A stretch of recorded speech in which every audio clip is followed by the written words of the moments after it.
Labor, a robot specifically designed for construction work. Labor has allowed dramatic advances in construction, but also in crime. To combat these new labor crimes, the police created a special unit, the Patrol Labor, and thus the birth of Patlabor. I'm Eddie Webb, And I'm Chris Spivey. and today we're going to talk about Patlabor here on Genreless.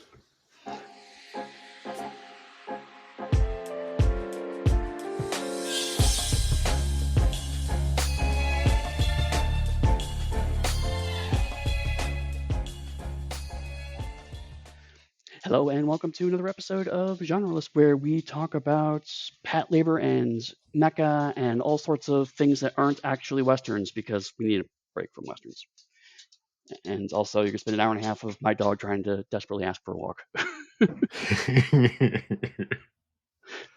So, all right, I'm coming in not even hot. I'm just curious. As I did a little bit of research about Patlabor, because before I knew nothing about this animated series. Okay. Why did you choose this iteration? Because there's 3 different Patlabor verses, the Pataverses, right? Pataverses. Actually, let's just get dig into it because originally we were going to cover this show way back when we did anime, like season 2, a million years ago. You mean when we covered the legendary, the pinnacle of great anime, Southern Cross? I thought you were about to say Voltron, but yes. Instead of watching this, we watched Southern Cross. So think about those life decisions. But it's not quite true, but I like the joke. So it was my rotation. I watched the first half of the first OVA, and I was like, I don't know. This feels like copaganda. I'm not sure I want to cover this, and so we changed direction. We went with something else. Is that when we actually got to talk about Big O? I feel like that was what we shifted to, which was in of itself a great move. Sorry, right? Regardless of how I feel about the series, Big O is awesome. Yeah, no, I don't agree that at the time. It definitely also 2022 was a slightly different place. So when this kind of came back on my radar, because there was a podcast called Pat's Labor, and that's kind of the gag is that one of the lead hosts, his name is Pat, and he wanted to talk about the history of labor movements both in the U.S. and in Japan, and do it through the lens of the Patlabor franchise, because Patlabor is created by Headgear, which is a group of writers and artists who they're a co-op. They collectively own and produce Patlabor, which is they say in the podcast it is rare in anime, which is true, but it's also just rare in general, right? Yeah, that kind of artist collective owning a franchise is very unusual, and so they feel that's a group that feels very strongly about labor practices and workers' rights and whatnot. And so I'm as like, okay. A side note to interrupt Eddie, because he's really in a groove and I see him moving very well, so I have to put in a course, roadblock. just throw a fucking spike in my, stick in my spikes. Yeah. I would love to have one of those in the TTRPG industry, like a little collective of people, and do something like that. I think that'd be brilliant. But it'd be finding the right people to do it with. Right, and I think there are maybe a couple that do exist. I think Soul Muppet has a model kind of like that. But anyway, yes, I agree. I think it's a cool idea, but you're absolutely right. It does require the right people. And one of the I'll call it downsides of this model is that there's a reason why Patlabor is not easy to find outside Japan, is because it does require everybody in Headgear to sign off on everything. Yep. So unlike a bigger anime studio, where one or two people can go, yes, we're doing this in English, yes, we'll license to you, blah, blah, blah. Does require more, and because this is 30, 40 years old now, it's harder to find everybody. They all go in different directions. So there's ups and downs of it. Hence finding like the right people to make it work with, because you need like-minded people for your beliefs to go and do something. Otherwise, it's just one big clusterfuck. As another smaller caveat, could we put a link to Pat's Labor in our notes? Not that we have like a million followers, but if it's something that inspired you for us to talk about this, I feel that we should try to send some traffic their way too. Sure. To be fair, I've only listened to the first episode, just because they're right now they're talking about the OVA, which I have not watched yet, and it's really hard to get hold of. Um, but yeah, no, absolutely, I'll put a link in the note because it's an interesting concept. It's a very bizarre mix, but when you listen to it, at least the first episode, they talk about like how labor movement started in Japan and what that means and so forth. So like it's some interesting historical stuff. And even for the history of the labor movement and how it intersects with creative industries like anime studios. It is really interesting for that. But anyway, so what happened was they made some OVAs, which are we've talked about for their original video animations, which means that they're what we would call direct to tape, direct to DVD, movies. They were not televised. Then they did a movie after that. That became very popular. And so it became one of the very first OVAs to actually get picked up by a television studio. But they did not screen the original OVAs. They basically rebooted it and made it into a television series.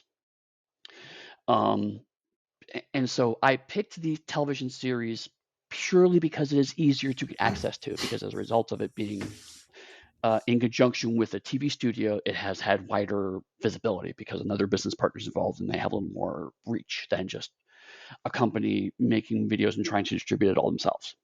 Right. Okay. Because I didn't know if part of it was the televised sort of like standalone nature of episodes primarily that really wanted you to delve into those aspects of it, or compared to like an OVA that's a shorter run, so it's more intense, like a BB series that's 6 episodes versus a US show that's generally like 26 episodes in the old days. That's one of the that wasn't my intention when I chose it, but as a result of watching it, that is something that's interesting as a result. Yes, because um, it is serialized, and we'll see that in the 5 episodes I chose. There's going to be references to stories that we jump over, right?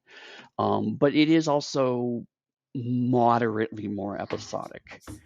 Um, like, and also one of the reasons why this show keeps coming up is that it is an interesting blend of drama, action, and comedy that you don't see in anime of this era. Since then, anime has gone a lot of the way, and really a lot of media has gone that way.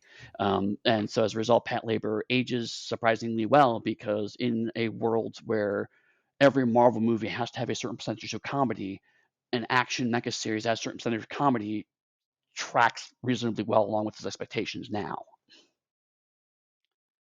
I thought you were going to say, because I'm going to focus a little bit more on their style of mecha, which are just almost suits specifically without superpowers associated with them.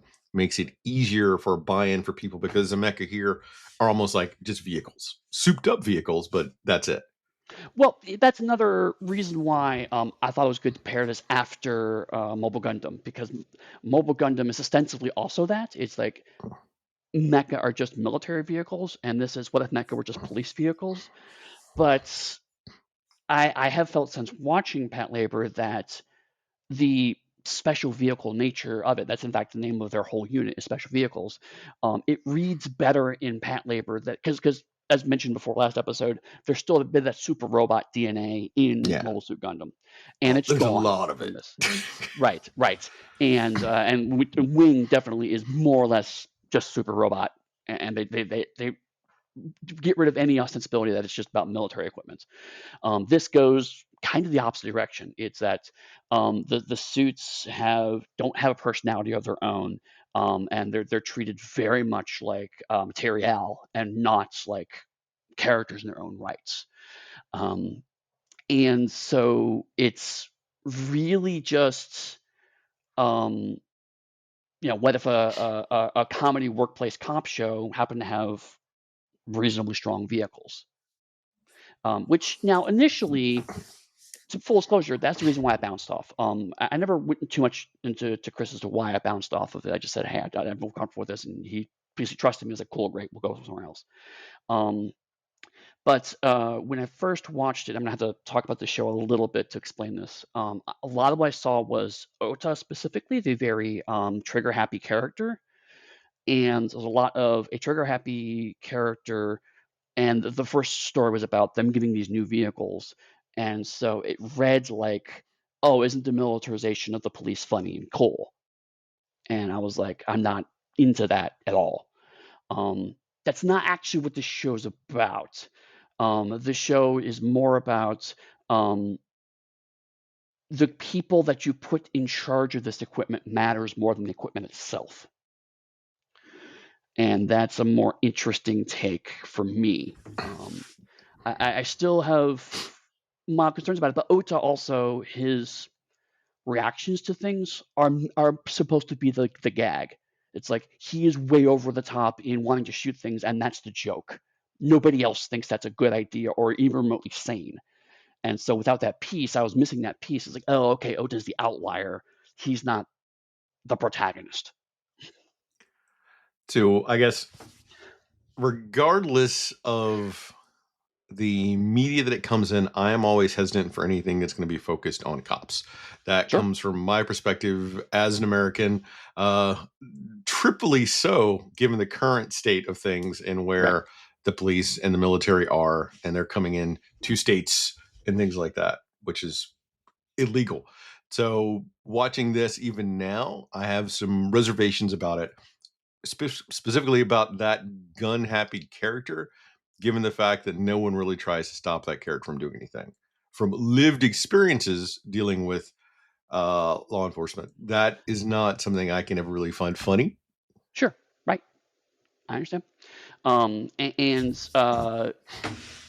that's something that, like, the reason why I switched from I don't want to cover this too, I think it's worth talking about, is that um, it is valuable to kind of talk about, okay, this is how people viewed police media back in the 80s versus how they view it now. Um, but again, to your point, like, on some level, it is media that puts police as protagonists and they're going to win, and they have big military equipment that's going to land a certain way no matter how you soften that blow. So let's just kind of put that out there. And it's not going to be for everybody. I get that. Um, the fact is that there is an actual more military organization associated with them that that does change the trajectory a little bit. But to your point, it doesn't absolve the problem, right?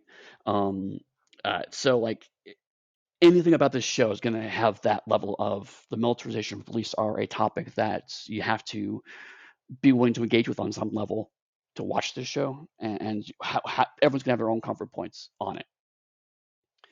But I went from this show celebrates it to no, there's a more complicated conversation there. I'm not always on the same side as the show is in 2025.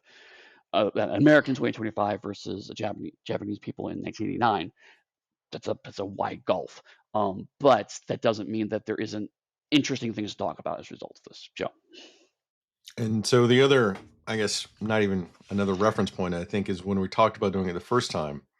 It was during the height of the Black Lives Matter movement, Mm-hmm. which has never lessened. It's just not as publicized as it has before. So my opinions have not shifted. They're unlikely to shift in the current world unless something vastly different happens and like we totally address law enforcement in what it really should be Right. versus what it currently does. Even more so now, given it's gone back to targeting people based on race and everything else is if they're not white. Mm-hmm. No, absolutely, absolutely. That's a much larger conversation that we're not going to have this morning about this 1989 anime. But I'm putting my thoughts up front to let them be known. If people want to talk about it, I'm happy to engage, probably, depending on where you talk to me and how you talk to me about it. Right. I think the big difference for me is, as opposed to our conversation about the two Dread movies, which, if you know what I'm talking about, those are part of our Patreon stream. So if you want to listen to our conversation about that, please back the Harlem Unbounding Patreon. But those movies were explicitly satirical. They were specifically satirizing the American police system at two different points in history, and coming with two very different conclusions. And we had lots of conversations about what it's doing there.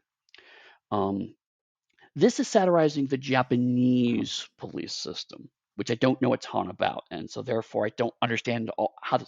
I can only take the satirical components from my own cultural context, which means some of the stuff I'm walking away from is not intended, whereas with the Dread movies, it those are very much intended takeaways, and whether they succeed or not is different. But so Much like when we covered Hard Boiled, also for the Patreon. right, yeah, or even Hot Fuzz to a degree, because like that was very much what if the British police system tried to mimic the American police system. Those are all very different perspectives on police. Um, Ooh, so and yeah, to round it out even more, it looks like the Patreon does a lot of law enforcement based stuff. The more we talk about it now, because yeah. we also covered In the Heat of the Night, and technically Oh, true. Shaft. Yes. But Yeah. Shaft is a private eye, but from how close the relationship is with the police, it kind of gets really murky even with Shaft. Right. Right. So there's a lot of different angles to kind of come at this with. So I was definitely looking at this primarily as a mecha workplace comedy, and the police stuff I kind of mentally pushed to the margins. Uh, I don't want to say to get through it because I more or less enjoyed the show. But certainly to your point, like there was a difference between living in the U.S. in 2022, in the middle of that big run, and then me a few years later, a little bit distance of time, and also live in a different country now. I can actually engage with material, even if I still don't necessarily come to the same conclusions. Whereas before, I was like, I just emotionally couldn't, I just couldn't watch it for 5 episodes back then. So my place has not changed for the better since then. But since you wanted to watch it, I was willing to give it a try, Okay, I and appreciate that. I'm always up for a conversation. That's all the stuff I'm going to put out related to that. I'll talk about the show specifically. I will say that it was interesting, even to start with, that it's less about the mecha, but more about the relationships behind the workforce. It's Right. much like if Brooklyn Nine-Nine met Gundam Wing, essentially, is what it is.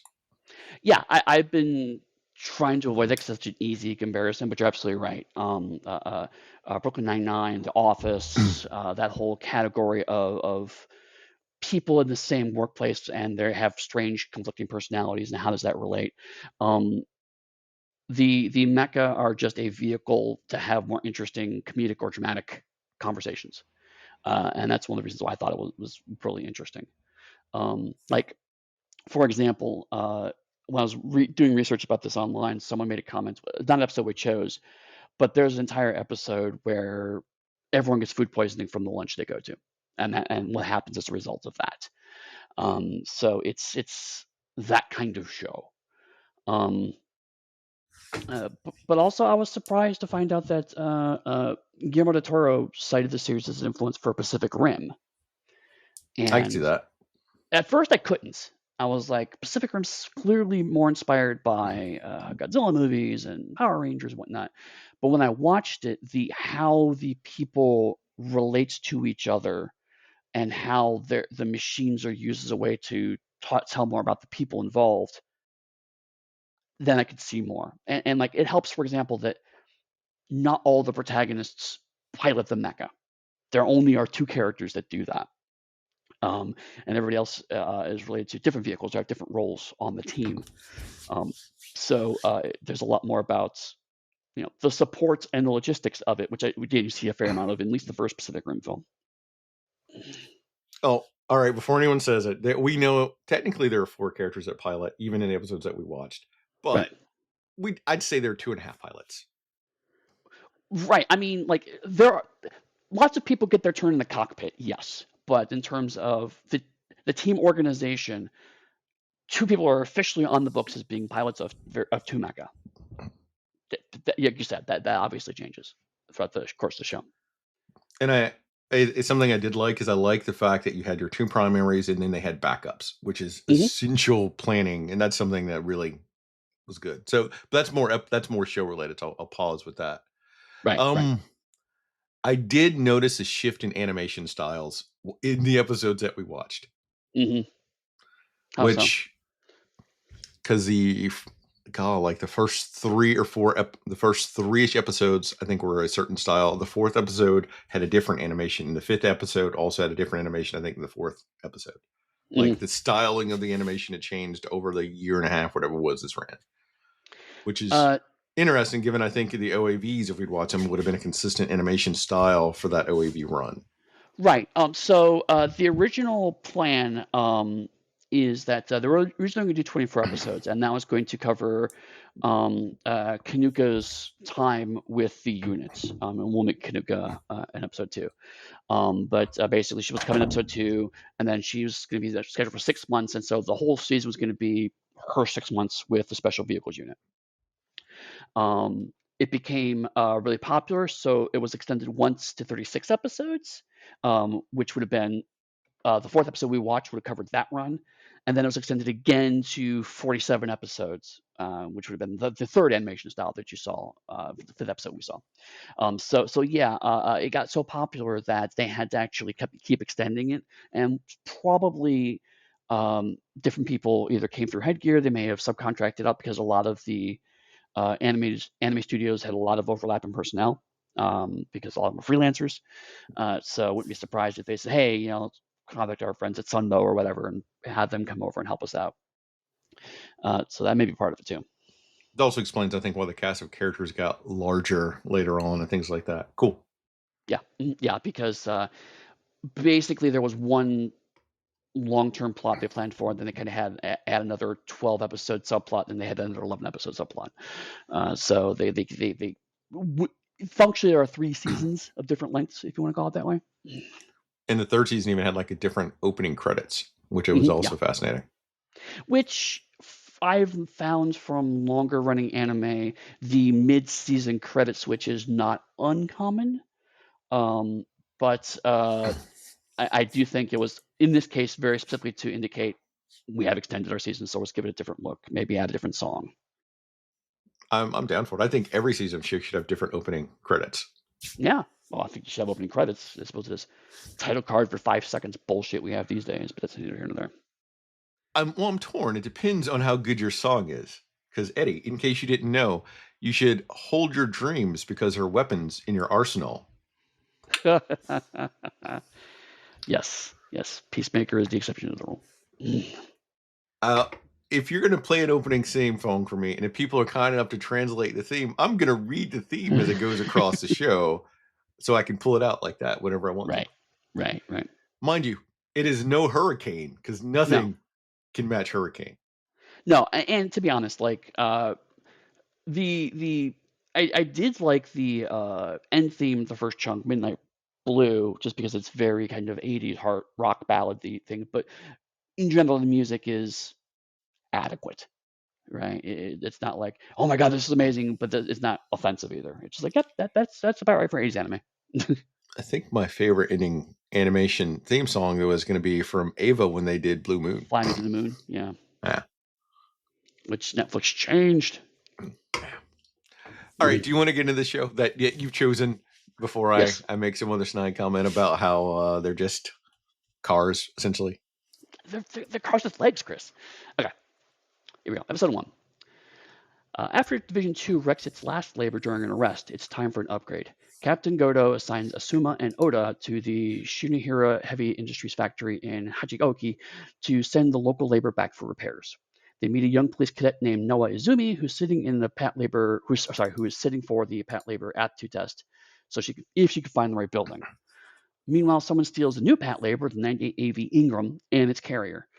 Izumi certainly is not going to let someone steal, quote unquote, her Patlabor, and gives chase with Oda and Izumi following. Captain Godo is reluctant to pursue, worried that Division 1 will use too much force to apprehend the subject, but his subordinate, Shinobu, goes anyway and drives to the scene. After abandoning a police motorcycle and destroying a police car, Izumi manages to get aboard a stolen trailer and board the Ingram, which she names Alphonse, and communicates with Oda and Asuma, who help her to learn to pilot it. She manages to dispatch the 3 laborers the thieves already have, just as Captain Godo arrives via helicopter to make the arrest while Shinobu is still stuck in traffic. That's episode 1. And first, we talked about the opening sequence music, but like I was surprised where the title card was actually Patlabor on Television. It was just, and it wasn't subtitled, so like they intentionally put in English on their title card Patlabor on Television, and then they distinguish it differently. So it was interesting that they wanted to make sure that was clear at the onset on TV. Well, that's a great marketing move, though. You know, if your stuff is going to go international, and if part of your larger audience is going to be Americans and English readers, so you put that Mhm. up there right away for them because they need to be spoon fed. That we Yeah. do. Well, and like, so it's interesting because that means that Headgear 89, so like it would have been at a point where anime was just starting to become localized in English. Um, so there would have been a small market there, but they were thinking ahead. It's like, plus also, we've talked about this before, English is perceived as cool in Japan, particularly at this time period. So if you write something in English that's in some ways that in the 80s in America, having Japanese writing was seen to be cool. So I think that maybe some of it, but also you're right. Like it's the if you're reading this and you are an English speaking viewer, be aware this is the TV series, not the OVA that you may have watched through mail order or whatever. Yeah. And if they're actually are anime fans, it also helps them understand that the animation quality, while still good, will not be on par with an OAV OVA. animation generally. Yeah, right. Um, English this morning. yeah, Sometimes I it's mean, there, sometimes it's not. as much as we dinged some of the animation quirks of the Gundam movie, it was a feature film and animated to a feature film budget. This is animated to a television budget, so the animation is it's not Crisp as is good in how I some would way, phrase yeah, it. not as crisp, right? But it is much more consistent, I found, than the Gundam movie was. Up until the seasons change. Yes. Right. Well, I mean, like, let me phrase that. It's consistent quality, I should say. You didn't have spikes inside the episode. It was generally the episode within the episode. The animation was pretty much the same from the start to the end. I didn't see any weird gaffes or errors in each of the episodes I watched. So you're trying to make me be my nitpickety Chris self. But so I think the first section chief's hair went from black to brown throughout the course of the animation. And I Okay, don't I know if did. that was to counterbalance other characters. So I picked I, up on some small things. I missed that, to be fair. And so it may have been a case that I just wasn't paying attention. Because I mean, I'm gonna put my cards on the table. I generally like this show, so I was more, I guess, more inclined to give it benefit of the doubt as opposed to the movie, which I wasn't liking, and so I started to get more nitpicky because I wanted to find something to latch onto, and I kept not finding it. Whereas this one's like, oh, okay, this is actually, I'm enjoying this, so I wasn't paying as much attention to those kinds of things. I've given a lot of upfront reviews, so now I've shifted. I'm gonna try to I shift to make see. people wait for me to decide the end if I like something or not. I Now see. we'll go I back see. into my analytical hat. Fair enough. Um, I mean, to be fair, like even this episode, like the first 3 minutes, the very first arrest is functionally the mecha equivalent of a DWI, and I thought that was actually really funny. It's like, to your point, like these are functionally just cars. If you replace these giant robot suits with cars, the scene plays exactly the same. It's Yeah. funnier because they are robots. And you get more of a visceral fight feel since they're robots, but they're still stuck to basic human movements, so it's not over the top. Right. Because, Yes. like with these, they're not jetpacking and flying anywhere. You're running where you have to go, and different things like that. So that's a nice touch. But it also demonstrates how old the mechas are that they're using in this encounter, as you have like a drunk construction worker can take out a cop mecha. Right. Yeah. And so it establishes we need to upgrade our equipments to be able to handle this new level of things, which again um, plays into the myth of militarization of the police, which is that well the criminals keep getting better equipment, so we have to get better equipment to deal with the criminals, and that's not actually how that works. Um, and one thing the show does take pains to establish is uh, it is about the people using the equipment that matter. Yeah. If you put a bad pilot into a good piece of equipment, that doesn't matter as much as putting a good pilot into mediocre equipment. So Gota makes a comment, the captain makes a comment to the effect of like, um, we're getting good results because we have good people, but um, our stuff's getting wrecked. So it's not just oh, this is the new shiny thing. This is this is falling apart. We need to replace it. And Division 1, the people who do like to blow shit up, are forcing us to get this new shiny model. So the fact they're showing the scale of the mecha helped too. Like even that Mhm. initial fight with the picking up the trunk, where he falls on like the playground, you get a sense of how big the mecha is versus the actual playground. Everything else was a nice starting beat for it. And to have the repair guy come in and talk about how the entire thing is a wreck and surprise it works. And they drop a little tidbits of information for us about how they get the cast off mecha from Division 1. So it's Right. already building up the inter-department relationships right there too. Mm-hmm. Yes. Um, uh, and like, so because this is structured a lot like a sitcom, we have a cast of characters who start off as broad archetypes, and if a sitcom is good, they eventually evolve. And so we have the clumsy character, we have the bookish character, we have the loyal character, we have the out of control character. In this case, we have the captain specifically. He comes across as the disconnected, not really knowing what's going on character. Although even in this first episode, it implies that he knows a lot more than he seems to, but also has a very different level of how much he cares, which is not as much as everyone thinks he should, but more than perhaps he looks like he is. Interesting, because my take on the captain is just that he had been through so much stuff that he was not unflappable, but essentially like world weary.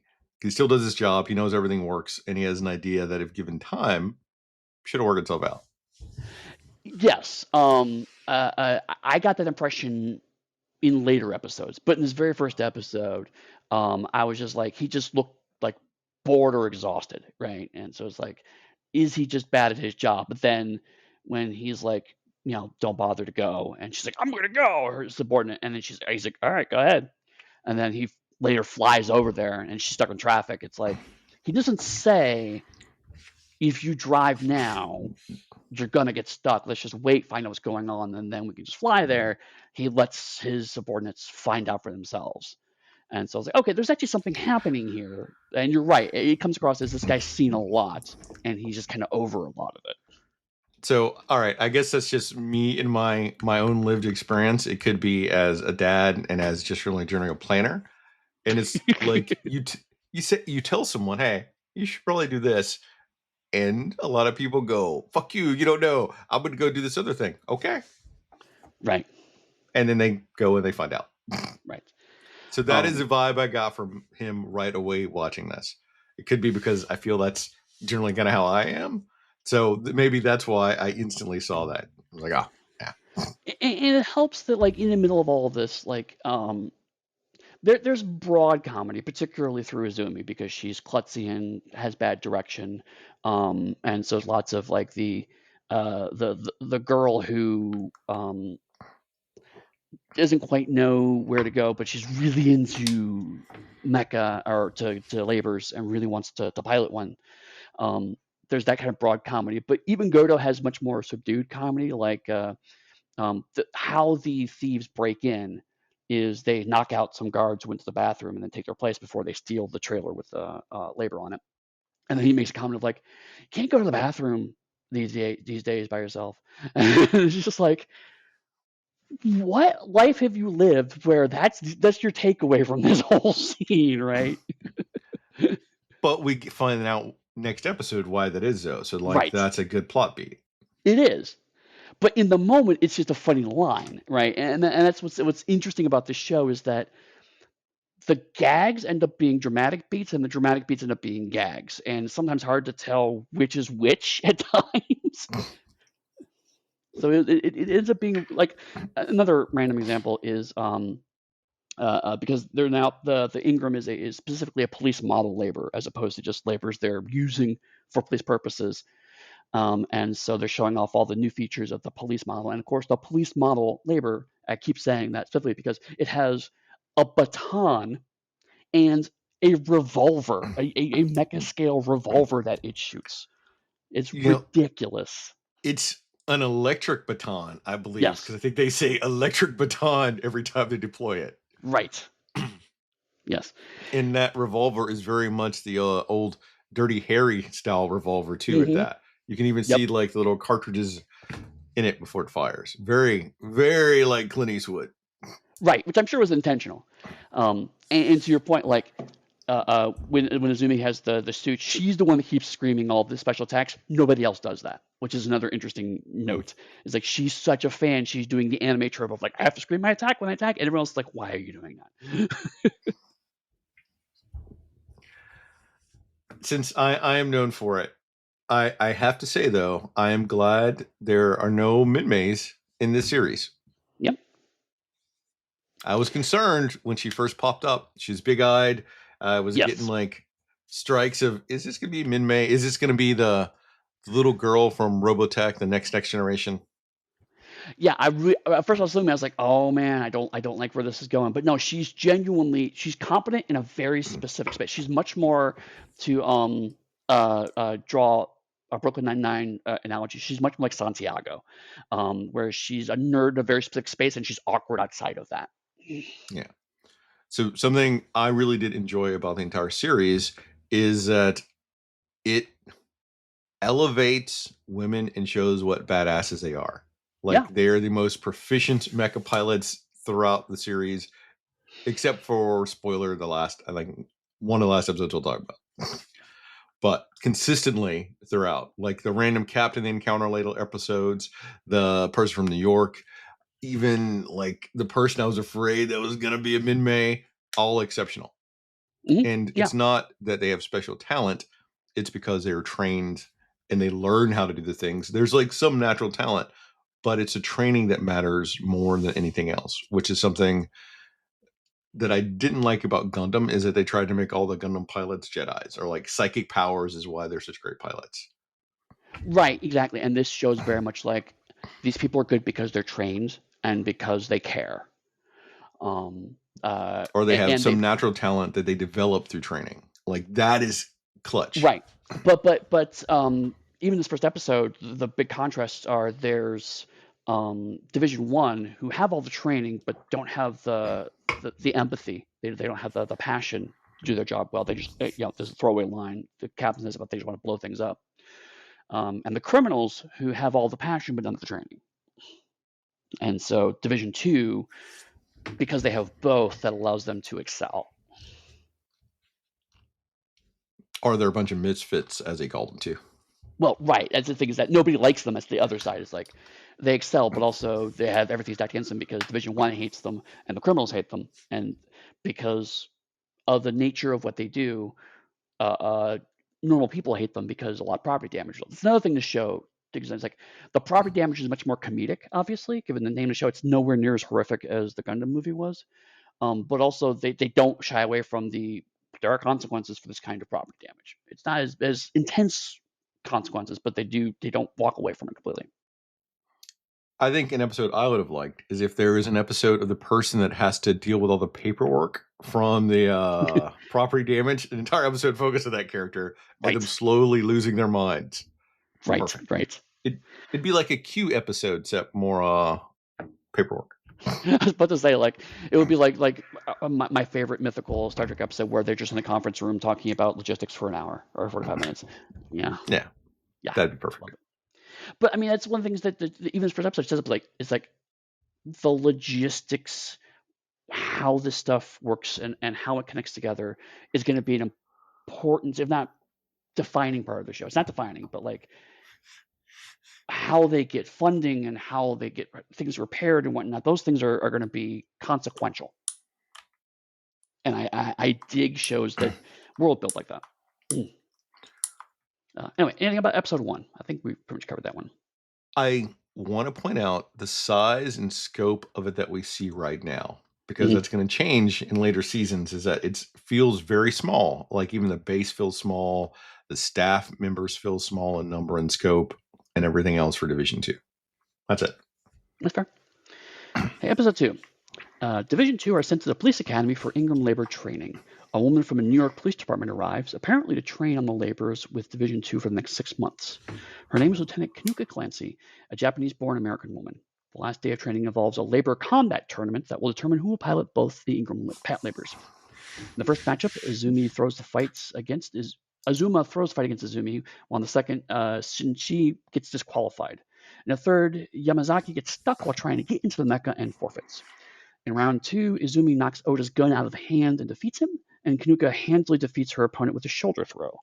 This leads to Izumi and Kanuka in the third and final round. The match is long and drawn out as the two women look for an opening, but just as Izumi's battery is about to run out, Kanuka attacks. Izumi locks Kanuka in a hole, but because her power failed, Kanuka is declared the winner. Regardless, Izumi is named the number 1 Ingram pilot, with Oda as the number 2. Azuma and Kanuka are assigned to commands, and the other officers are assigned to various backup vehicles in the squad. I loved the huge guy couldn't fit into the mecha. Like, that is funny, but at the same time, you would have known that beforehand. But it's a nice comedy beat. It's one of the few moments I can think of where a big character not being able to fit in a space, a source of humor, but it's not turned into any kind of fat or weight shaming joke. Yeah, because he's just only a wall of muscle. Right. He just tries to get in, and it's like he's trying to get in, and everyone just kind of stares at him, and he's like disqualified. He's like, oh. But also, like, okay, so I realized I was going to enjoy this show beginning of this episode because they're training how to do labors, and so they're all standing in these training labors and doing squats inside the labor. Like, the labors are doing squats, and I'm like, why? They're machines. They don't build muscle, but it's what you do. When you are training, you do squats in a line because that's what you do. It was just a ridiculous moment that I really appreciated.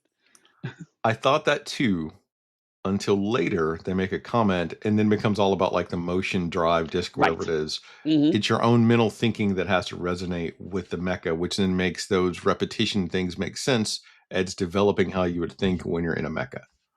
Right, which goes to the, this is a funny beat. Oh, actually, there's a real strong reason for it. Because you're right, they have to train them to have a strong mental connect, so that when you think and how you move your body, your labor moves accordingly. But they don't explain that at the start. They just give you this ludicrous image, and then it's like, oh no, actually that makes sense. And the show does a really good job of like, isn't it funny? Yeah, there's actually a reason for that. And over dinner, they kind of let you know that time has passed, but not how much time, from how long they've been training. So gives you a reason why the newbie is also going to be more developed in her skill set than what she was when you first started. Right. And also does explain the why each mecha has why each pilot has a very specific mecha that they always use, because all the Super Robot anime is like, you have your very specific color-coded robot that you're always a part of, and it's like, why can't you just get into somebody else's car and drive it, you know? And this one, because it's so vehicle-centric, that question becomes more relevant and more resonant, and explains it. It's like, because the suit adapts to the user and vice versa. So that's why they have this tournament to make sure who's going to be the best fit for these two. We only have 2 suits. We need to make sure that the best people get into those suits.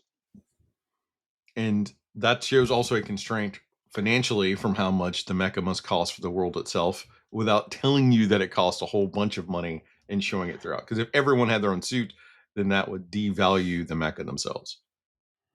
Yeah, there's a lot of efficient characterization and world building in this show that I really appreciate. Like, for example, Shinji, he gets his name in episode 2, and within minutes, he's got a name, he's got a wife, she's very proud of him. We find out Azuma's father is actually the person who built the Ingrams, and he's like kind of embarrassed about that. It only comes up when it matters, but it's done in a way that, like you said before several times, you can then look back and go, oh, that's why that was. Now I get that. And I'm curious about the relationship between him and his father who built the Ingrams, because he says he tricked him out of it, is why he's a police officer, essentially. Right. So there's some sort of dynamic there that we don't cover in our episodes that we hit on. And also it's like explains. I mean, it's part of the reason why he throws the fight to Izumi is because she very much clearly wants it.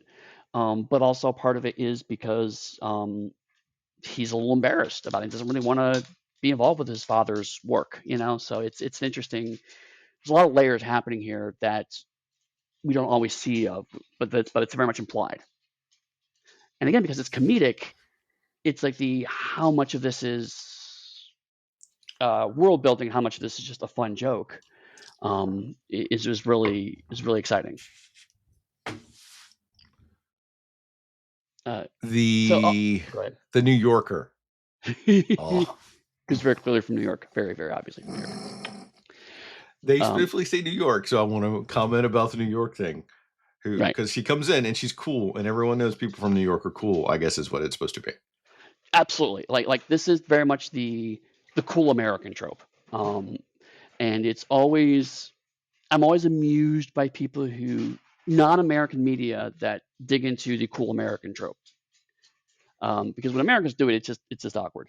Um, uh, but like a random example, another Gundam show, G Gundam. They have the American pilots, and the American pilots, he has a red, white, and blue jacket with stars on his shoulder, and his mecha has a football helmet, and he's got a cowboy hat, and it's just like just put all the American symbols into one thing and just hit a blender and go, right? But this is very much. I have seen a police movie. Those police movies are set in New York, and so she's in the New York Police Department. Even though we find out later she's from Hawaii. I'm going to say that we should just be fortunate they didn't watch the Police Academy movies as their reference points for 80s police dramas. That'd be a totally different character now. There is some Police Academy energy to this show. I'm not going to lie. But that character is not Police Academy. Right.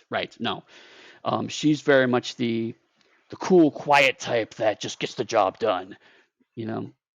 Yeah.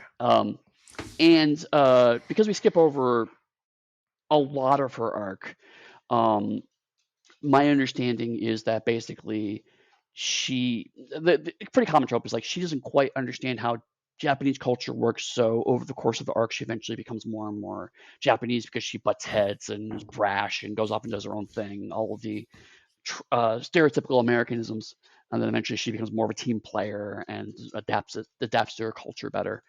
But since I haven't read the manga or have any other points of reference, was the character made to be a touchstone for the American audience who would come in that may not understand Japanese culture and travel with this character as she figures out how everything works? No, but I think it inadvertently has that benefit. Okay. No, I think it is more Japanese people have also seen American movies at this point. And so it's and again, because this is ultimately a workplace comedy, it's let's take an American action hero and dump it into a bunch of misfit Japanese police officers and watch what happens as a result. So I specifically asked that question because we've already established that one of the things they did early on was they put in English, like, this is the TV series. So they're already preparing American audiences. So I don't know, was the character possibly rewritten to become that touchstone for American audiences? I mean, to maybe give them another spoon feeding them continuously. Like that's going to be my analogy for that. To your point, actually, and that's a good thought, because Kanuka could have been much more arrogant and brash than she actually comes across. So it may have been either you're right, maybe that was always meant from the beginning, or maybe she was rewritten to let's give this character someone we will follow for 25 episodes and be happy with. Because again, to use like G Gundam as a random example, no one likes the American character in that. He's an asshole, and a lot of these one-note cool American characters are jerks.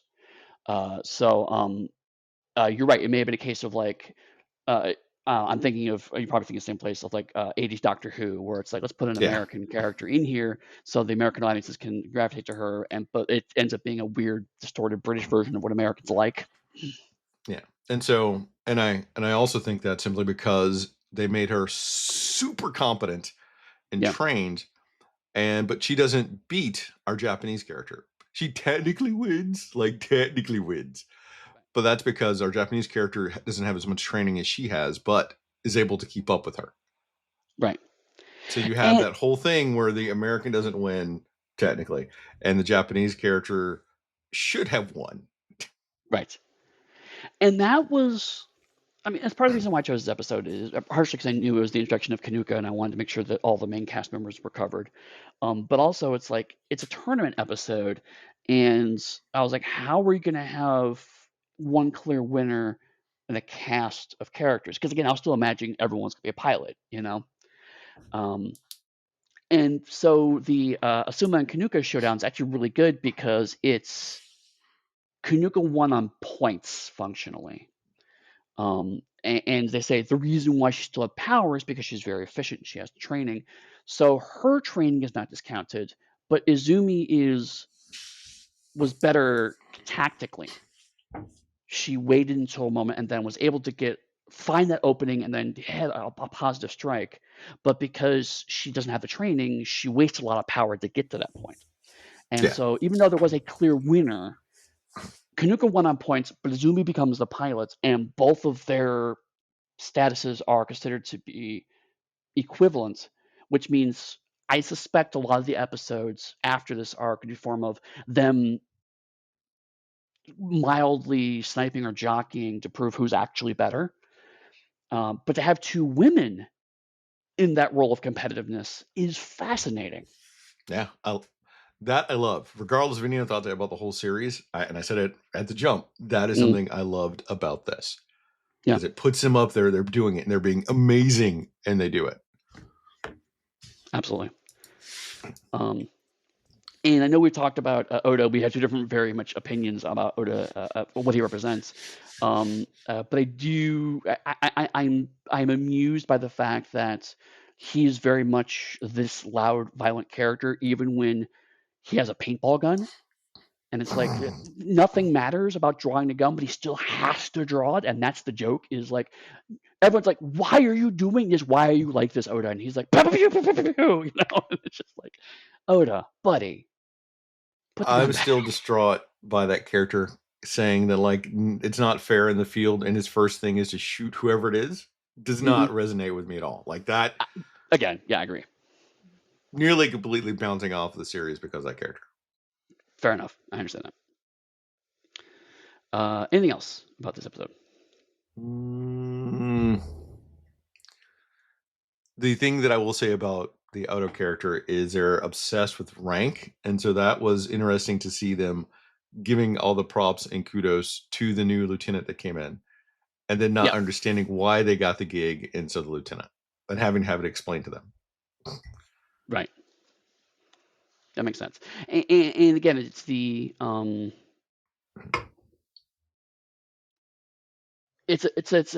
a police structure, so they have rank and they have a chain of commands, but it's super clear that like the captain at least does not care. Um, he's in charge only when it matters and helps out his team. But otherwise, like just do your own thing. And obviously, the cool American person doesn't care about rank. And so you're left to Oda and occasionally Asuma, who's like, no, we should follow people above us. You know, that kind of structure matters. And everyone's like, yeah, whatever, we don't care. No, that was my last thought about it. We can Okay. move on if you're ready. Episode 11. Azumi fights a number of laborers from the Brocken organization, but Kanuka's and Oda's labors are defeated. The Phantom labor has appeared, and through the use of electromagnetic waves, causes the Ingrams to cease functioning. The labor also has a beam weapon, which has already destroyed the arm of Oda's labor. Oda is captured and taken away by one of the Brocken laborers, and Izuma is forced to retreat as she's outnumbered.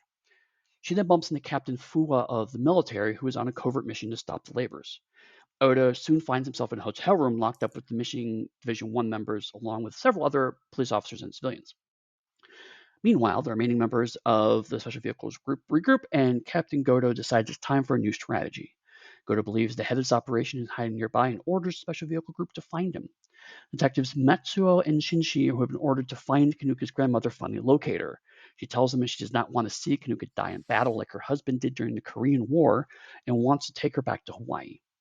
Izumi goes back into battle helping the military, but soon ends up facing the Phantom Labor alone. Kanuka limps the damaged labor into the fight and helps Izumi defeat the Phantom Labor. Kanuka's grandmother returns to Hawaii. Right here is when I got flashes of Bubblegum Crisis. Yeah. Because it's the arc of there's only so much you can really do, I guess, for part of the structure. And Bubblegum Crisis burned through all their stuff quick. This is expanding it out over multiple episodes. So it was like, as soon as I saw it, it's like, it just clicked in my brain. That's how it worked. But then this actually is able to go on and do other stuff with it because they've developed the characters more than what Bubblegum Crisis did. Right. Yeah. And granted, we're coming in at like parts 2 or 3, I'm not sure exactly, of an ongoing storyline. So like we're getting a lot of catch up here. Although to the show's credit, I more or less followed along, even though we didn't see the previous things. They do manage to recap all the relevant information throughout. But you're right. Like it's here's where Kanuka's arc is going. This is the big dramatic high points of the first set of plots, as it were. So this is a heavy drama, almost no comedy episode. And you're right. Like we're episode 11, and it's like, okay, here's a big payoff, but you already can kind of see where some of these characters can go because absolutely, they're established. And again, to the show's credit, by this point, this is 50 or 60 minutes of animation we've watched this point in time. I am much more able to keep track of all of these characters than I was able to do during that 2-hour Gundam movie. I got lost everyone in there. But yeah, it's and granted, there's episodes in the middle we miss character development, but like that's is it, I forget their names. I had them written down, but like, that's Izumi, that's Kanuka, that's Asura, that's Captain Goto. I know who they are and what they're doing through this. When we have this dramatic episode, they're all doing stuff that I would expect them to do, even though I've only seen 2 episodes previously of them. And to some extent, I guess then it starts boiling down to what about the anime are you looking for when you watch anime? Is it the animation style itself? Is it the writing? Are you happy to have a weird sort of medium in the middle where maybe the animation isn't as high quality, but the writing is better? So it's a nice balance. And for me, I like a balance of good animation and good writing versus amazing animation and dubious writing. I agree. And like, let's look at the mecha fights, for example, because this is the first time we actually see a proper good mecha fight, to be fair. I don't count the DWI arrest as a proper mecha fight, and we haven't really seen one since then. It was good, but it was not a proper. That was a top-notch mecha fight, Eddie. He even got like the William Shatner kick from Oda trying to go in, and it never worked as well. It should not work. He fell over and crushed a playground. I mean, he did not fall over. He was pushed over. Sorry, but still, he crushed a playground. But no, and like I actually have my notes. Like I think I like the mecha fights in this better, even though the animation is not as good. I do. That's because the mecha fights here are a focus versus the Gundam, where they weren't a focus or a backdrop, and that diluted the power of it. Like if that Gundam had focused on the mecha fight specifically, like we're going to show you what a mecha fight would look like for these guys, it would blow this away. Right. So it's a matter of focus. Right. So as an interesting note, like for a lot of these shows, we've talked about this before. There are certain things that need to happen for it to be considered part of a certain genre. Like during a superhero run, we talked a lot about how there has to be the big punch up at the end because that's how superhero stories are structured. And so every Marvel movie, you're going to have the big fight at the end. Every season of a superhero show, you're going to have the big fight as the finale. For these shows, you're going to have 2 mechas fighting each other. But what's interesting is that this is the 3rd episode we've watched, and each one has been different, right? The first one was very much just trying to do police business, and both vehicles end up demolished as a result of that. The second one is tournament. They're all training mechs, and this is the first actual proper fight, I guess, for lack of a better term. It's like a fight with stakes involved. Yeah, and this is a deadly fight with stakes versus, I think if we'd probably watched episode 7 or 8 somewhere in the middle, we would have seen them fight just random criminals in the mech, which would have been interesting to see, but I like the fact that you chose this episode because it has more gravitas to it, which is Mm-hmm. why we can compare it to Gundam. If it wasn't for like the importance of this fight, we wouldn't even be discussing it with Gundam, regardless of Gundam's fight being like backdrop fights. Right. Even though the Gundam technically had more epic stakes, I didn't care about any of it. Whereas this one, it's like, oh crap, Kanuka's labor's been damaged. I care about that because I care a little bit about Because Kanuka. yeah, they built characters here, which Gundam didn't have the time to do because they were a 52 episode anime truncated down to like a 2 hour movie.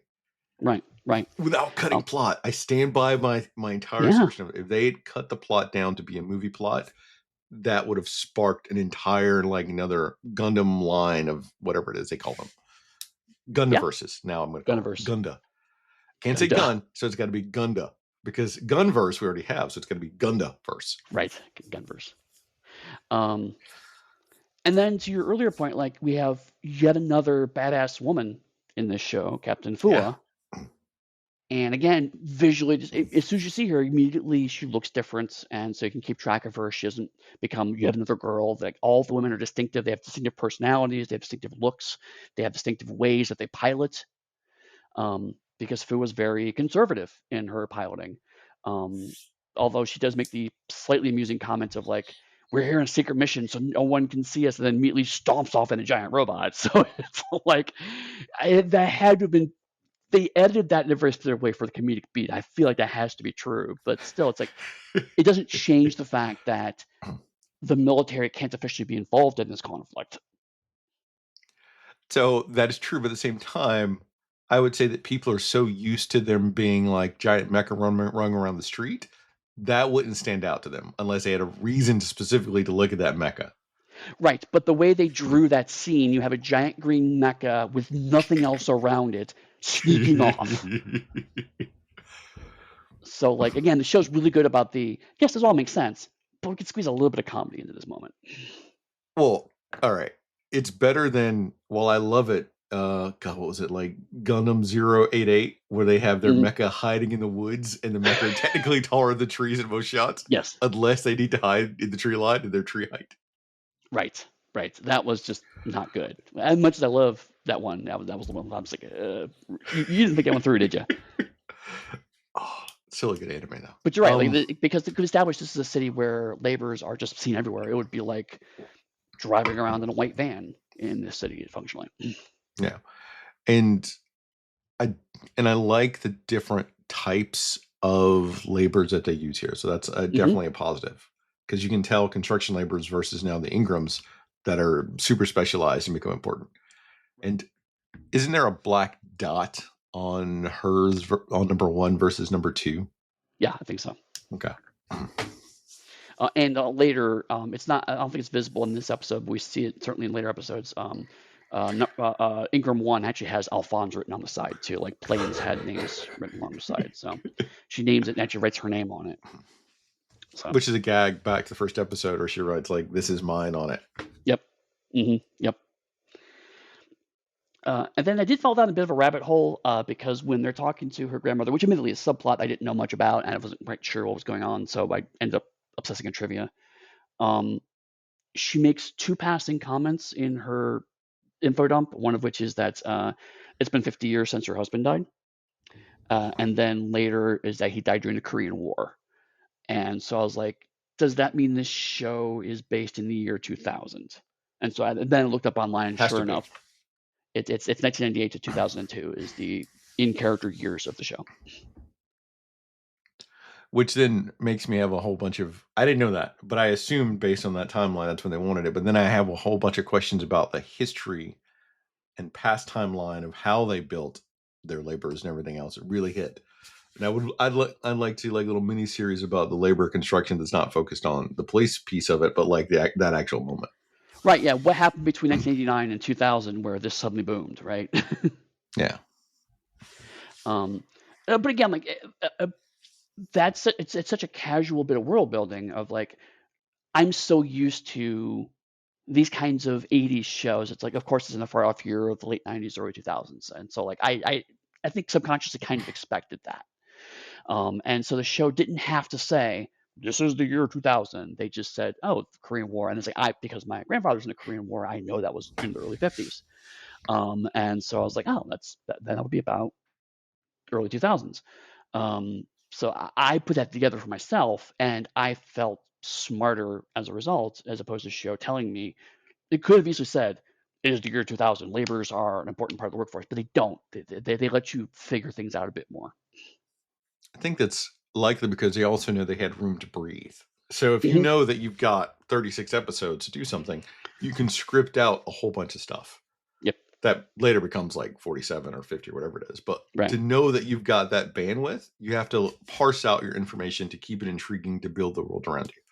Yeah, and we're still in that initial run. So like this is the part of their initial plan. So that you're right, we have all these episodes we can plan carefully, parcel things out. We can see how that evolves if you're ready to move on to the next episode. Not quite. Okay. I love the fact that the military dispatch one of the other ones with like big knives to show you different types of weapons that they're using. Like they're on a stealth mission, so they're not shooting, but they got these big mecha style knives that like slice through things. Right. And how they work very effectively as a team versus the special division that does not work well as a team. No. They're individuals. They're all, as Americans would say, mavericks. Right. Which is funny because like Canuck was set up for being the traditional American maverick. And she does violate orders, right? Like, she's in a damaged labor, and she's told, you need to stay behind, and then she doesn't, and she gets involved in the scene and ends up turning the tide of it. But Azumi also frequently disregards orders. Asura, supposedly her commander, keeps saying, no, come back here. I'm in the command car. You need to do this. So it's interesting how they're rubbing off on each other, right? Yeah. And shows you a loyalty within the special division that she went and did that in like a damaged mecha to save her while she technically gets the kill.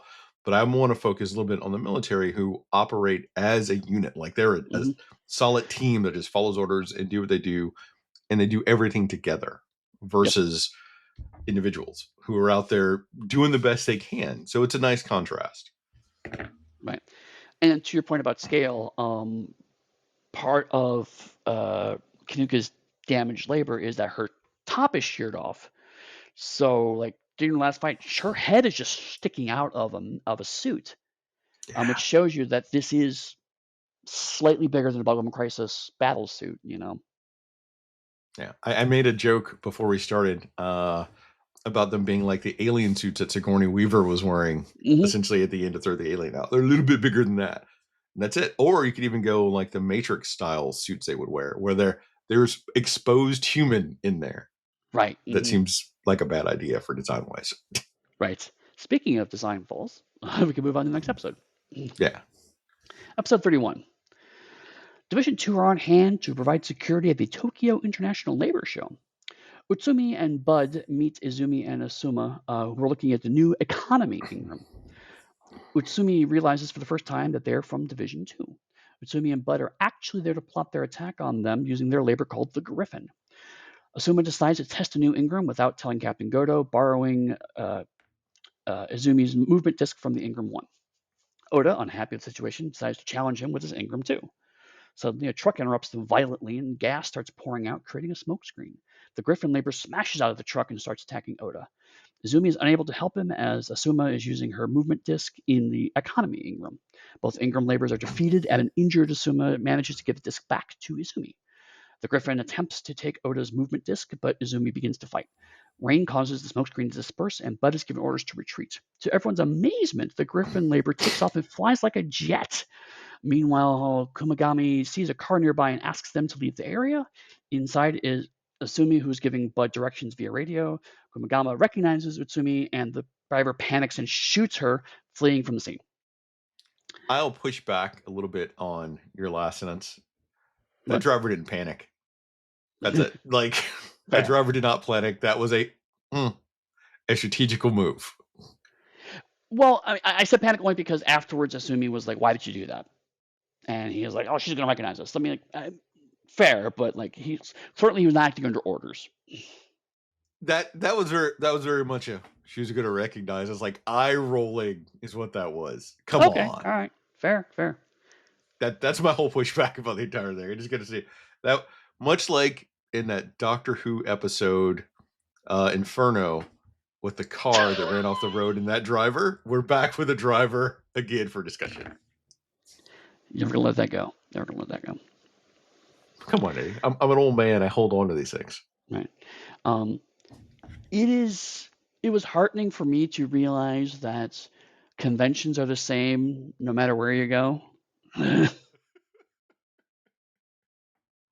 Because I was going through this, it brought back such memories of working like Gen Con and Origins and all those other shows. Yeah. It did feel a bit, even for me, like a Gamehole Con that I went to this year when I saw. I was like, oh man, right. Work. Even down to the day 3, it's like the Sunday sales. Like, we don't want to take our stock back, so we're selling our stuff. And I'm just like, yes, I've been to those shows. Okay, there's a whole layer of undercurrent plot that we've missed in these 20 odd episodes. Okay. And the show still did a good job of connecting the dots, but the main bad guy here still was a little bit of, took me a second to really resonate with whatever he was doing over there. I knew when they went back to the apartment with Bud as their secret assistant to do stuff, but yeah, that's the nature of our show. Right, sure, yeah. I had to look into this a little bit, and it turns out that Atsumi and Bud apparently in the previous episode ran into Izumi and Asuma in plainclothes, and so Bud and Asuma just bonded as labor nerds. And now this is the first time I've seen them in uniform and going, oh shit, we're criminals and they're cops. Okay. So yeah, again, nature of our show. We miss these subplots happening here. But still, I do. This is less. You can get all the context from the show. I had to let you look more, so like it's not as good as last time, where it's like, oh, you get everything you need from watching it. This is more. They're assuming you've watched most of the episodes by now, so it's 31. I suppose that's a fair assumption to make. And Bud gave me a lot of, not Hiro Yui, who is my preferred character from Gundam Wing, but the charismatic one of the Gundam pilots is who Bud felt like watching this. Oh, so I don't know if Gundam, the Reaper of Death from New York. I don't remember the name. I just remember what they look like in my brain. But I think that the Gundam Wing people saw Bud and went, "Ooh, you'd be a great Gundam pilot. Let's hijack you." Right. No, yeah, and again, that's what I kind of liked about Bud, because after the end of the episode, I was like, I think Bud's supposed to be a joke about traditional Gundam specific style pilots, because they're all kids, right? Whereas Bud is explicitly, objectively the youngest pilot we've seen. Everyone else is an adult. In a super souped up mecha that flies. Right. With literal wings like Gundams. He's a paragon and he flies. He's kind of a dick because kids are kind of dicks. And so it's like, but he's the bad guy. And Bud's like, I don't want to shoot people. And it's like, it's interesting. Like, if you make child soldiers and put them into super robots, they're probably going to become a bit psychopathic. I think that goes for anybody. Sociopathic. Right. Well, sure. But kids in particular, right? Especially because they also made a side comments to a video game trainer, right? Which leads to the unfortunate myth of kids who only play video games become desensitized to violence. That's been objectively disproven time and again. But it's 89. No one quite knew that yet. And it's something I think I mentioned before, but it's also why the military tries to recruit people when they're so young, is that they can train them to be whoever they want them to be. Right. Also, I was genuinely surprised by the amount of screen time that was given to going how annoying and disgusting booth babe culture is. Where Oda's just like, why are they half naked? And it's like, I don't know, I kind of like it. It's like, but it's stupid. And then like, they don't know anything. And then of course one of them actually does know stuff. And he's like, but okay, fine, but still. I have no comments on booth babe culture. As I think it should just be general sexy culture and call it a day. Like you should have booth babes, booth dudes, whatever your Right. thing is, they should all be there, but everyone has to be like the same. You should have the same level of exposed sexiness. Right. Either have sexiness across the spectrum or no sexiness. Either one. I don't care. Just pick one. Yeah. Right. But And again, like it's funny because Oda starts to criticize it, and then but the thing he's criticizing is the wrong reason, because he then goes to the other extreme, which is that they're all idiots, and of course one of the women is very knowledgeable, and is in fact more knowledgeable than their resident female expert, because he goes back and quizzes her, and she's like, I don't know what a reactor is. Like, learn up. The people doing the booze know more than us, So it's like, so he's mad for now. Now he's mad for different reasons, right? But it was like a surprisingly detailed satire of that specific convention subculture thing. do you think it's because Headgear has been to a lot of conventions and they want to Probably. highlight what had like ticked them off? I feel like one guy at Headgear is like, I am so fucking sick of this shit. We've been to so many anime shows. I am tired. I want. All right, buddy. We'll give you 5 pages. It's like, okay, fine. I'm doing it. And all right, so we complimented how great the fight was in episode 11. This Okay. fight didn't do it for me. Maybe it's because it was a super souped up Gundam style mecha, and my brain went, of course, that's how it's going to work. I think that might be part of it, right? Because everything about the Griffin reads a super robot, and I'm sure it's intentional. Like, it's a different color, and it's got a cool name, and like I said, it has flies. jets. And like, it's funny because like the way that the jets are revealed are very casual, but everyone's reaction is like, what the actual fuck is happening? Which is good, right? So the world building is like, this is so weird, but like everything around the Griffin, it's just kind of like, of course this is how it goes. And then the show has to constantly remind you, no, this is not how it goes. And I think that's, to its credit, it's cool that it's trying to satirize that, but also to its detriment that it has to take the effort to constantly remind you, because the tropes have such a strong gravity that you have to constantly tell the audience this is not actually how it works, even though we're 31 episodes in, but we still have to tell you that's not how it works. We're not sliding into super mecha thing. We're doing this to sell a point, but it does kind of belabor it a bit.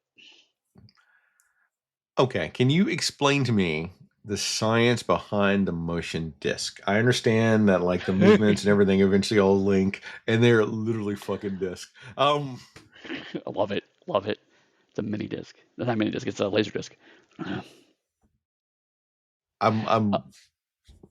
So like, I'm conflicted about the motion movement disc. Like, I like the idea of these are very precise machines, and each model is very distinct. And so, like we said earlier in episode 2, each machine has to be calibrated to a specific pilot. And so obviously there's going to be tons and tons of data that has to be crunched. And then you just record it to disks. That way you're not crunching that data on the fly. You can just have that data on hand, and you can draw from it. But then it brings up 2 big problems, right? One is, so how can they swap disks so easily if it is calibrated to each individual pilot? Yeah. And the other is, that's a pretty huge design flaw. They don't have a hard drive they can just dump this stuff onto. Yeah. So like I was trying to figure out, like, no. Right. And I know in it they tried to say that like the movements were so swift I couldn't quite resonate with your motion disc, but it's. But the problem is the line doesn't patch over the fact that Asuma basically pilots that thing just fine. Yeah. So that's my biggest quarrel with their mechas throughout the entire series. But that's it. That's right. But even then, like, it's in the service of trying to explain some attempt to think through how these things work. So again, the franchise that is ostensibly about trying to make these things be as real as possible stumbled, whereas the comedy show about cops in mecha suits actually ends up grounding their vehicles much more strongly as a result. Yeah. I did also. I don't know if this is intentional or not. Again, this may be me as an American adding onto it, but the vibe of these are the problems when you allow the lowest bidder contractor to build your military equipment. This is what happens as a result. Yeah, I like that too. That is definitely an American thing, I think. Right. I was like, I think I think it's me as an American putting on this, because there's certainly a vibe of like when Silver first gets sued, it's like this should have been airtight and this is loose, and it was like, oh yeah, well it's the cheap model, so of course and that's like, and then through that the thread of they're really pushing us to get the cheap models, right? And it's like the people who have to live in these things are telling you this is going to be bad, but okay. Yeah, I think that's me as an American projecting onto that, but still, it was like, that's funny. Ready for the last one? Yeah, let's do this. Okay. Episode 38. At the special vehicles base, food and alcohol have been disappearing. One night, somebody steals 2 chickens. This causes fights amongst the mechanics, and some even start to blame each other for the thefts. Nightly patrols commence, and a man is discovered running from the greenhouse that houses the tomato plants. Both divisions give chase, but he mysteriously disappears. In the morning, they discover a manhole. Apparently, there's a maze of tunnels underneath the landfill that were used to transport material from the site many years ago. They were abandoned and thought to be disused, but the criminals using the tunnels to escape. Oda and Shinji are sent down to find them, but the team lose contact with them. After 2 hours, the rest of Division 2 follow, but having a difficult time with all the cats and rats down there, and also end up, as a result, being completely lost. Eventually, they find Oda and Shinji, who are fleeing from a giant albino alligator. They manage to escape and end up in a hideout with all the missing food and alcohol. They chase the thief while being chased again by the alligator and escape in the tunnels. The thief turned out to be a temp worker who was trapped in the tunnels when the landfill was sealed years ago. And this is what happens when you extend it twice. You end up with episodes like this. So here, it feels like the animators are running on a tighter budget, and they had to expand the base and the number of people to, in my opinion, their detriment, because a lot of the characters look very similar to each other. It loses some of the distinctiveness it had before. Particularly all the Division 1 people in the white uniforms, they all feel like they don't have much personality behind them. Yeah. And yeah. If I'm going to say, I think I would come up right off the top. This is my least favorite of the 5 episodes we watched.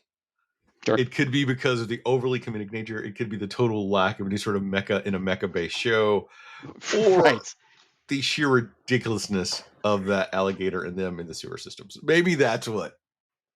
Yeah. Right. Well, and that's the one thing is like, as I mentioned before, it's a mecha show. You're going to have a mecha fight in every episode. This breaks that. It's like we don't see anyone using a labor, right? Which shows that on the one hand, they feel confident enough to be able to rely on their characters and rely on the comedy to be able to put together an episode at all. But it does show that they're kind of, when you have 3 strong different fields that are balanced against each other and you lose momentum in one of them, you actually have something to fall onto, but it shows that you've lost something. And I think this is part of it. I enjoyed the comedy in this. But also, you're right. Like, it felt a bit stretched out. It felt like this was a subplot in a different episode as opposed to a whole episode by itself. And you can tell it's a larger cast because they're focusing like on the mechanics and their fishing and everything else, which pulls away from the characters that I cared about. So it has a lot of things that don't quite resonate with me viewing it. It could be our random episodic nature we watch, and maybe these characters developed over the course of those 37 episodes beforehand, but I don't think so. I'm like, no, I don't. My gut telling me no, they didn't.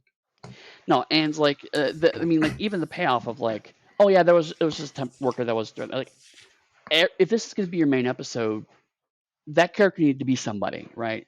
You know, a member of Division 1 that was thought killed ends up something, but it's literally like they don't even have the guy on screen. It's just like they have a throwaway. Oh, and by the way, let's explain to you the plot and what actually happens. So it's just like you didn't know where you're going with this. It was just, what if there were alligators, right? Which again, the comedy scenes of them being chased alligator were actually funny, but they let it beat twice. Um, and it's just, yeah, it's this is the you're run out of ideas, episode 38, and you've got to fill out 9 more episodes, and you're not quite sure what to do with them. And the army of rats and the army of cats. Mm-hmm. Right. No. I mean, Yeah. there were a couple of really funny moments, like again, I appreciate Goda's taciturn, I don't give a fuck nature more, because like Oda's all like, we gotta go clear this with the captain. It's an important chain of command, and we gotta go this thing. And then they hard cut to them standing in the office, and goes like, "That's fine." And then like off into the sewers. A big, it's like, and they had the big getting wound up about it, and then afterwards the big gearing up scene in the middle of it is just a guy doing paperwork going, "Sure, do what you want." It was really funny. Um, they even like the how they act during the music all kind of stops with that one beat in the middle of just almost silence. There's some really good funny bits in here. And again, like the music when the alligator shows up is like, one step below Benny Hill music, right? It is funny. But I feel you, like, for me the sweet spot was those middle 2 episodes. Well, like, yeah, the middle 3 episodes, frankly, is when it has the right balance of drama and comedy and action, Yeah. and mecha action specifically, is when I feel like the show is really hitting. And this kind of like, yeah, you're coasting a bit. Yeah. That's generally my thoughts on it. Like, I don't have a lot for this episode. I know it's a big comedy beat, but it didn't hit my comedy centers. Right.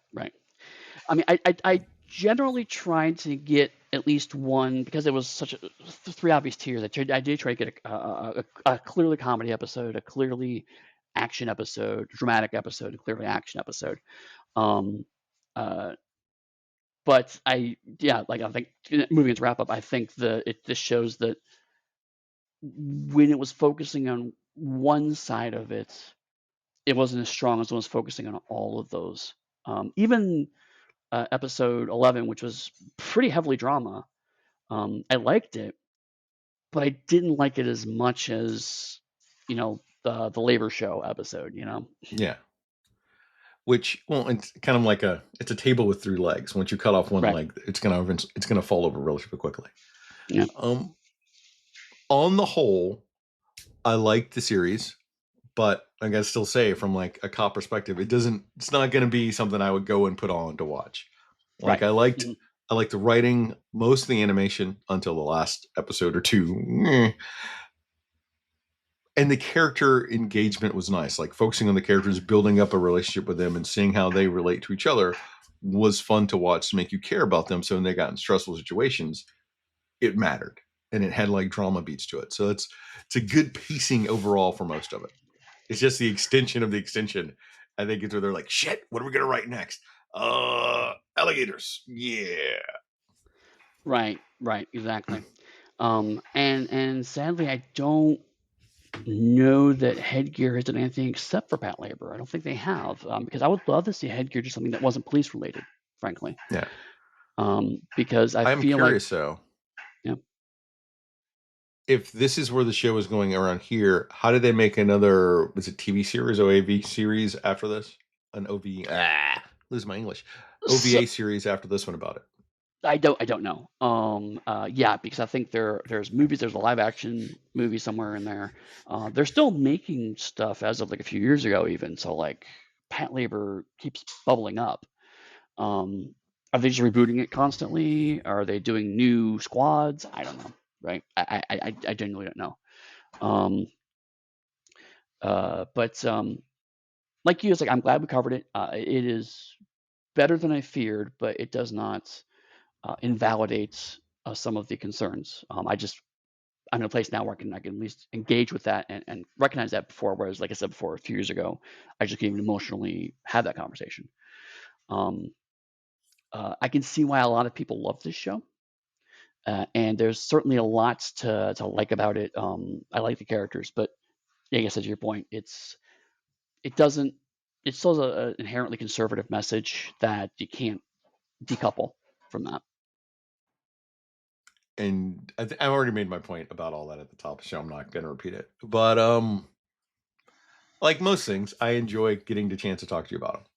Yeah. And I think another thing is, like, just from a purely mecha standpoint, because that's the other reason we're watching these, I'm also conflicted because, like, I really do like how grounded and real the suits feel. Again, very bubblegum crisis. You mentioned that, and that's been stuck in my head because I've been trying to find a good example, and that's a really good one. Is that they are much more power suits, but it does make me kind of like, I do still like a bit of Super Robot, I think. So like, I don't know if I can watch 47 episodes of this. I think I do need a bit more of mecha nonsense. So related to that, what kind of mecha nonsense are we going to watch next time? We're going to go. All right, this is something I have not seen, so I'm just pulling it out again Always because goes that's well what I for us. like to do at this point. Yeah. But Macross Plus, the OVAs, like the entire run, I think there's 5 of them. So we're going to watch them all. We're going to talk about them. I debated the movie, but I decided I wanted to go the OVAs instead. Well, certainly after the movie kind of burned us last time, so I can see why maybe you not want to do it this time. I'm just quickly checking. There are 4 episodes actually, so cool, even better. So yeah, if people wanted to talk to you about power suits versus mecha and what the distinction is, where are they find you online? You can find me in Blue Sky at Darker Hue, or come into the Discord and talk to us about mecha suits, anything in general. I don't even know what I'm posting these days. Who knows? What about you?